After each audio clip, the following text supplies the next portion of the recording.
नमस्कार दोस्तों, मैं सीए गोविंद सिंगला स्वागत करता हूं आपके अपने चैनल पर, जहां पे हम इनकम टैक्स, जीएसटी, अकाउंटिंग, अन्य टैक्स संबंधित जानकारी को बहुत ही आसान भाषा में समझते हैं।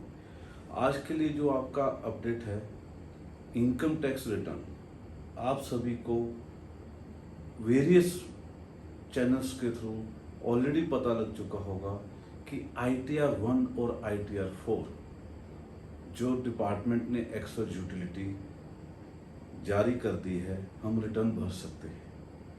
ये इन्फॉर्मेशन बिल्कुल सही है।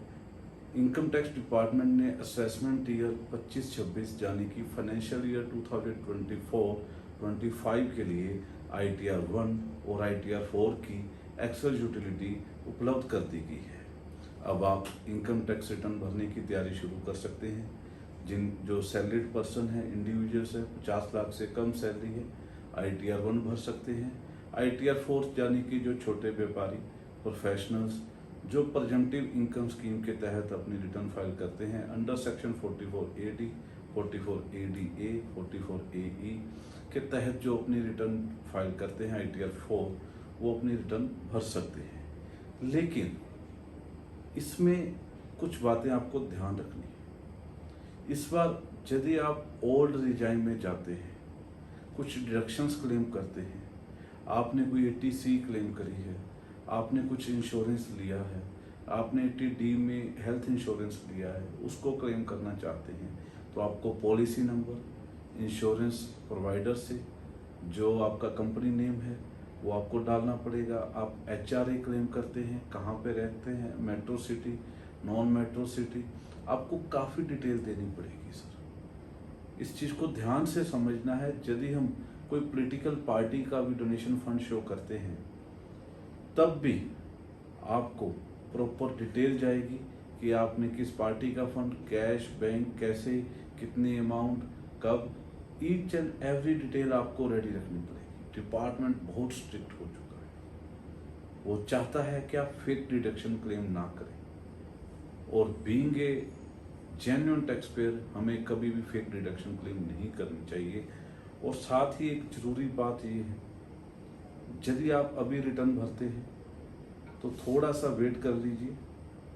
पहले अपने डॉक्यूमेंट्स कंप्लीट कीजिए, अपनी सारी बैंक डिटेल्स, कोई सैलरीड है तो सैलरी स्लिप्स, कोई क्लेम्स लेने हैं तो उसकी पॉलिसी डॉक्यूमेंट्स।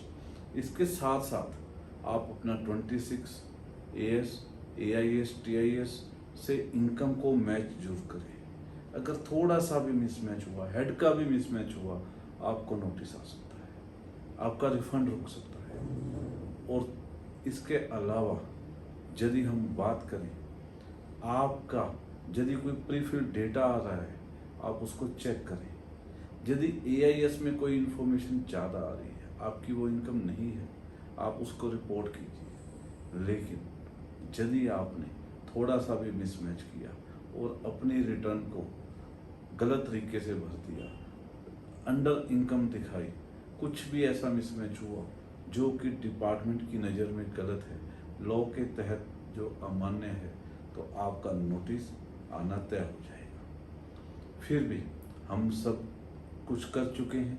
हमारी इनकम रिटर्न मैच है, ASTS से मैच है, TDS से मैच है, हमारी जो बैंक से सर्टिफिकेट्स आए हैं इंटरेस्ट के, उससे मैच है, पे स्लिप से सैलरी मैच है, बैंक अकाउंट डिटेल से बैंक डिटेल मैच है, बैंक स्टेटमेंट्स में जो ट्रांजैक्शंस है वो ट्रांजैक्शन के अकॉर्डिंगली हमने अपनी रिटर्न फाइनल कर ली है।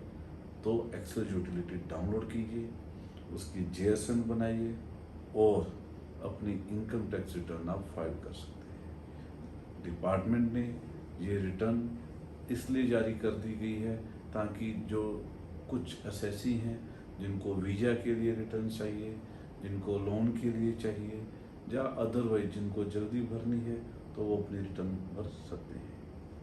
तो इसी के साथ यह जानकारी आपको यदि अच्छी लगी तो वीडियो को लाइक कीजिए और कमेंट करके बताएं कि आपको और कौन सी जानकारी चाहिए।